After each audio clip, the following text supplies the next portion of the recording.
মেয়েরা যারা মাথায় কাপড় দেয় না, বিশেষ করে মেয়েরা হিজাব যারা করে না, কিয়ামতের ময়দানে এই মেয়েদের এক একটা চুল এক একটা সাপ হয়ে তার শরীরে তার মাথায় দংশন করতে থাকবে। নাউজুবিল্লাহ।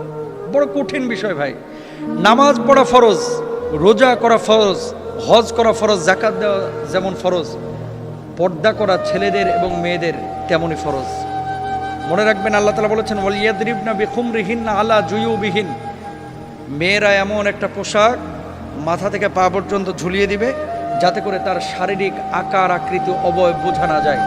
আজকে সামান্য একটু ফ্যাশন করার জন্য, নিজেকে জাহের করার জন্য, প্রেজেন্ট করার জন্য, মানুষের সামনে আমার সিল্কি চুলগুলোকে প্রকাশ করার জন্য আজকে আপনি যে পর্দার খেলাফ কাজটা করতেছেন, এই সিল্কি চুলগুলোই কিয়ামতের ময়দানে এক একটা ওই রাসেল ভাইপারের মতো আক্রমণাত্মক হয়ে যাবে। এই চুলগুলো আপনাকে মাথার উপরে দংশন করবে। কেন আমরা বুঝি না? ছেলেরা এবং মেয়েরা দুপক্ষকে পর্দা করতে হবে, চোখটাকে অবনমিত রাখতে হবে। মেয়েদের পর্দা তো পুরো শরীর, আর ছেলেদের পর্দা হচ্ছে নাভি থেকে নিয়ে হাঁটু পর্যন্ত। এই অংশটা যদি এক চুল পরিমাণ কেউ খোলা রাখে, আল্লাহর আদালতে তারা দাঁড়াইতে হবে।